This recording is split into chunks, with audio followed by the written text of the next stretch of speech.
Hey Landon, Yeah? the 80s called. Yeah? When? 1986. We're going to Miami.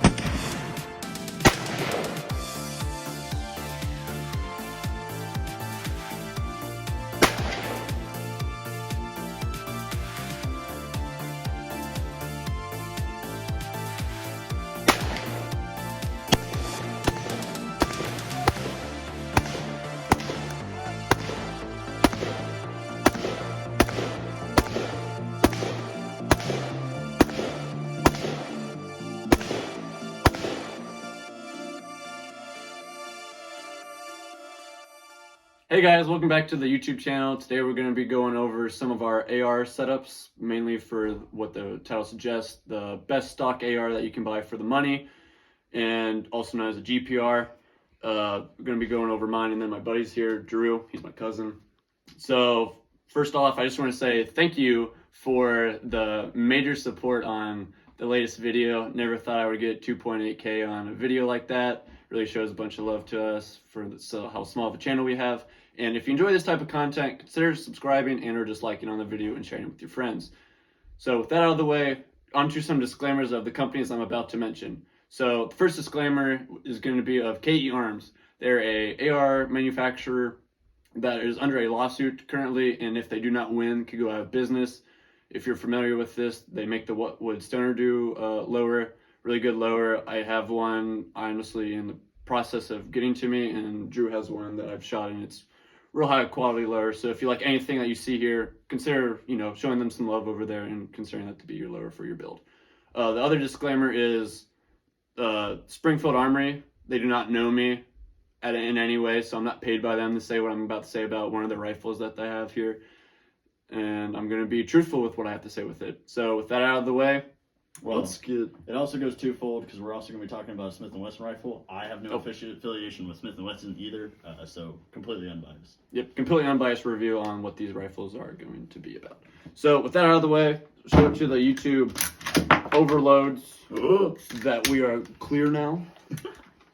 Wasn't clear before. So we all clear. So you should finger in there. Yeah, we'll stick our finger in it. See, we gotta show on camera that you gotta make it clear and everything. And now we will send the bolt home. So we're gonna do this tip the butt, just like how Grantham likes to do things, along with admin results and any other gun YouTuber. So on this Springfield Armory, this is Springfield Armory Saint. I have the version with the flipped up irons. I've replaced my flipped up irons with a Magpul M-Bus ones that can co-witness through my red dot. If you're gonna get a Springfield Armory Saint, I would recommend doing the one with the fixed in, built-in front irons, just because it'll save you a little bit more money on possibly wanting to replace them. And honestly, it's just fine right out of the get-go for like a first rifle. So with that out of the way, you get a regular A2 bird cage with no open on the top. It's fully closed. Get a 16-inch rifle with a, pretty sure it's a mid-length gas system. It's either that or a carbine. I'm pretty sure it's a mid-length gas system. As I said, I have the Magpul flip-up iron sights here. I really like these.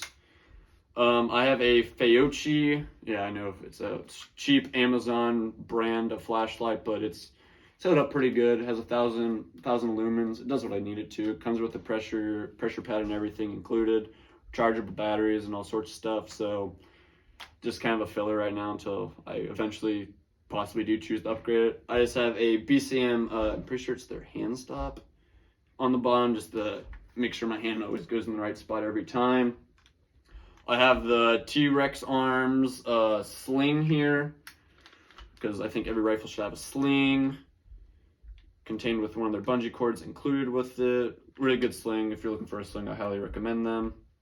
My sight up here is a Sig Sauer Romeo MSR along with a Juliet 3 Micro.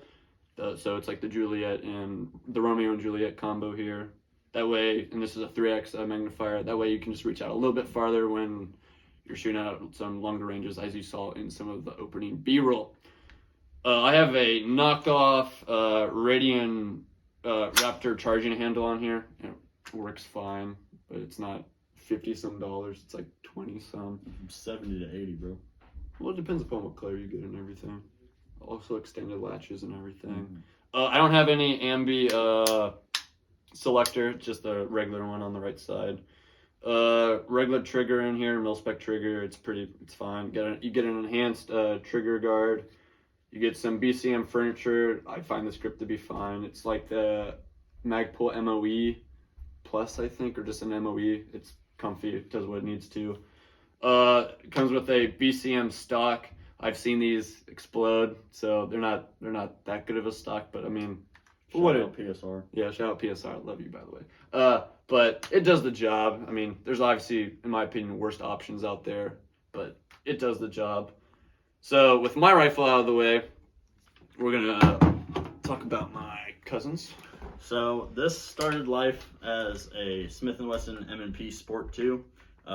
It originally had some A2 furniture. It had the A2 flash hider. I did steal that for another build, so I just have an inline. It's Is it a moderator? I guess it would be considered moderator. It just directs the blast forward. There's no side ports on it. Yeah. All the ports directed forward. Basically a moderator. And then, as he was mentioning, if we take a step back, I have the fixed front sight post. If you're gonna do a AR setup like this without a free floated handguard, in my opinion, you might as well go with the fixed front sight post. And another thing, if we move back, I also have a cheaper red dot. This is just a True Glow, no magnification or anything, but so far it's been holding up well. And then the rear flip up M-bus on the back. I just have a Strike Industries latchless charging handle here. I like that a lot since I'm actually a left-handed shooter, so no latch on it makes it be able to use from both sides, no problems.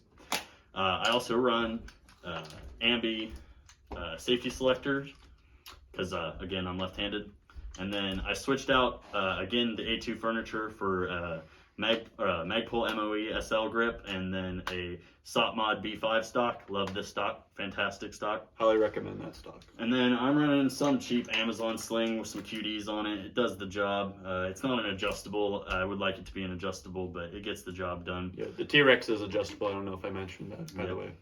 And then I'm also running I believe this is a BCM ambi mag release, so I have the ability to release my mags from this side as well.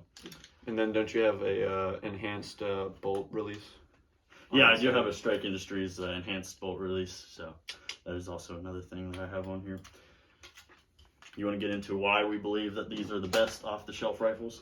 So yeah, just a little bit. So I'll admit this rifle is honestly kind of overpriced. At least when I bought it, I'm pretty sure the MSR where I got it from on PSA is still kind of high. I checked today; it's about $900 so. I think I paid like $950 for this after a bunch of stuff. So I know a bunch of you are gonna hear that. Oh, $900 for an AR. Ooh, that's kind of pricey, but I believe it's warranted because you get a bunch of good features with it right out of the box, and you don't have to do a whole bunch of upgrades, which is why I think these are good GPR rifles. You don't have to do a whole bunch of tuning to it yourself.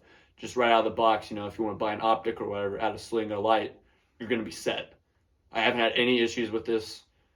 I mean, early on, but I just had to lube it a little bit because it was dry, and ARs like it wet. And most new firearms have a break-in period. And then just to justify his cost of $900, this Smith & Wesson M&P Sport 2, I think was about $700 when I bought it. And that is a good price, but you also have to factor in the fact that I put a different stock, a different pistol grip. So these are like this 50, is 60? $60 on its own. $20 for the pistol grip. My upgraded, like, magazine, stuff, selector, bolt catch, all that stuff.